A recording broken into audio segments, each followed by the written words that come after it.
I was afraid to be seen. I feared being alone. I thought I was broken.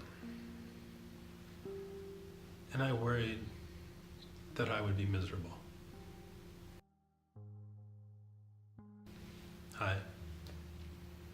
My name is Kate Madden, and I'm a sales and marketing expert who lives in Calgary, Alberta. I'm passionate about community, creativity, and collaboration. I also happen to be a transgender woman. If you haven't had a chance yet, please like and subscribe this video. Maybe check out one of my other videos as well. I hope you might find value in what I share in terms of the gender and sexually diverse community and our experiences therein. I'm not trying to speak for everyone or on a broad level, only just based on my experiences in an effort perhaps to help someone who was where I was, or who is where I was. And in today's video, I want to talk about 5 questions that I went through and asked myself in an effort to find that sense of peace and normalcy. Fear and control made it very difficult. Opposition, massive loss, made it nearly impossible. But I never felt normal or comfortable. These feelings of not being like the other boys go all the way back to my earliest memories, 3, 4, 5, 6 years old. Having my father take my sister's Barbies away, wearing her clothes, my mom's clothes, being told I can't wear my mom's makeup. And they all created a tremendous sense of guilt because I had done something, and so therefore I was bad. The act was bad, but I must be bad. And so I learned how to hide. And when the guilt was mixed in with the hiding, it created a tremendous sense of shame. I felt worthless. Tremendous and powerful sense of self-loathing, and what was a feeling of just utter and paralytic loneliness. The first time I came out was to a friend, Renita, around 1997. We were at a movie theater. It was just before the movie started, and I had just come back from Europe, and I had explored different neighborhoods in London, which was an amazing city and still is. But I couldn't go to the gay club, for example, in Earl's Court because I was worried that somebody would see me.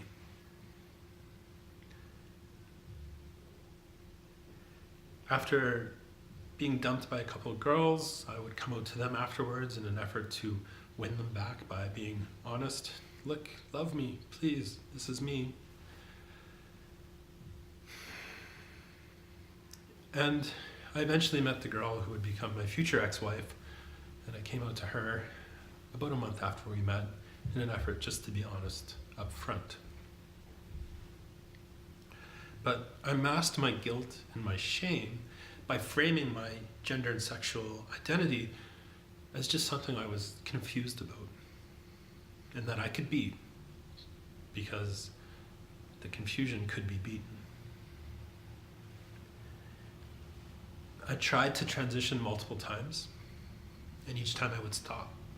The loss of my marriage, really, or the impact on my job or my children, or just not feeling safe enough would force me back into the closet. So I tried to transition in 2002, 2005, 2006, 2009, 2010, got very involved in the church, found different roles that I could inhabit. And the strong black and white sense of morality really gave me something that I could hide in, whether it was a super dad, super husband, or super Catholic. But there came a point in my life when I realized that I wasn't confused. I was just afraid of the consequences. And it was at that point that I knew I had to take action. So there is no good time. This is disruptive. Whether you're coming out of the closet as a gay or lesbian person, or someone who is coming out of the closet as a trans person, there is no good time. It will disrupt people's understanding of you. Their relationship with you might change insofar as they're dealing with stuff that you just don't know about. But it's worth it. And so here's an exercise first before I get to the questions. Just kind of ground yourself and picture, what does it look like 5 years from now, 10 years from now, 20 years from now? Where are you? Who are you with? Don't think who you're with in terms of who you're with currently. Just who is that person to you? Maybe it is your current spouse. Maybe it's not. Maybe it's a friend.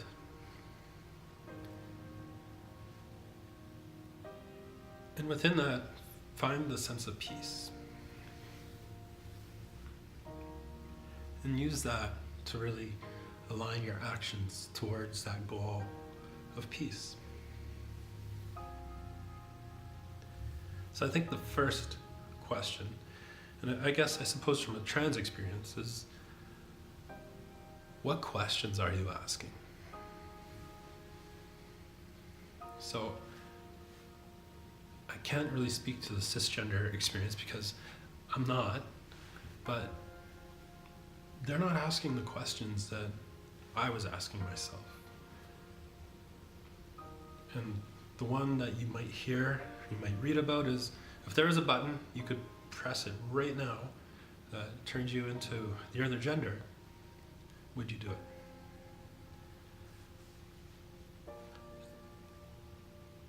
Most people aren't asking themselves that question. And keeping in mind that there's a pretty significant spectrum for gender identity and gender expression, asking that question might help you identify where on that spectrum you land. Where's your peace?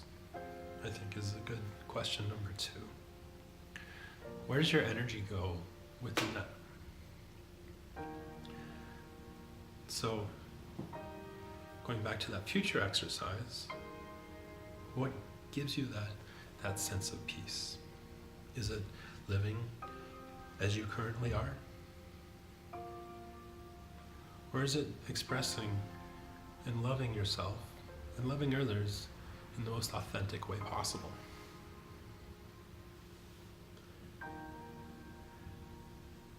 It's not easy to come out, and it's not for everyone to come out at any given time. I know there's no good time to come out, like any life event, but what are the consequences, I think, is the practical question you need to ask yourself. For some, in some parts of the world, it might mean murder. For me, it meant the loss of my marriage. Others might be made homeless. Job loss, ostracization from friends, from the community, from their church. And so what are the consequences? I think you can prepare yourself. You won't really be ready, but you can prepare yourself to understand that you need to be happy and at peace, despite what they might say. You're not being selfish. You're taking care of yourself so you can love more. Your capacity to love will be exponentially greater than when you're in the closet. But what are the consequences? And I think for some people, that's a very real question. The fourth question is, what's your tribe? Have you found your people? maybe you have friends that already know and are supportive and encouraging, or family, and that's awesome. But it's important to find people like you, people who understand your experience. And so find the local trans support group. Maybe there's a Facebook group you can join. Find the local queer meetups in your area and go. Meet people. I hope you have as a welcoming experience as I had in terms of the people I have met and still continue to meet, how encouraging, supportive, and engaging they are. But find your tribe, find your people. And finally, the fifth question is, how are you going to do this? Something I see people do is just put a blurb out on Facebook. Here you go, this is me. Maybe there's different ways to do it. For myself, the first person I came out to in terms of saying I needed to transition was my former spouse. And from there, just siblings, friends, my employer was very early on in the process, my boss. I work for one of Canada's top LGBT employers. They've won the award 2 years in a row. Very, very fortunate. And in fact, it's not so much that I'm the first trans person at my company across the country. There's thousands of employees. I'm the third trans person in the city of Calgary, where I live. So I'm very lucky that others have blazed the trail that I can follow. Employer, though, was early on for me, might be later on for you, and there might be things to navigate within that, and I'll do a video on that later on.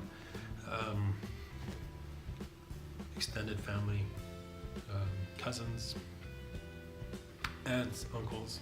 I have family overseas. I sent out a few messages to different cousins, co-workers, clients. So for me, the coming out process in terms of the message was spread out over about 5 or 6 months. And what went from an hour-long conversation involving me not being able to breathe, crying, sobbing, just trying to get through it, I was able to compress down into really just a few seconds, depending on the person. I realized that coming out is exhausting. But it's also a beautiful thing in that you finally get to be yourself, and people respond to that. So figure out how you're going to do that, with whom, what your story will be. So I hope this helps. I hope you find value in this. If you have, please like, subscribe, share, leave a comment down below. Let's have a conversation. Hit me up with DMs. I'm open to chat with anyone interested in learning more about my experience, or questions about transition, coming out, process. I'm here to help. Thanks for watching, and have a great day.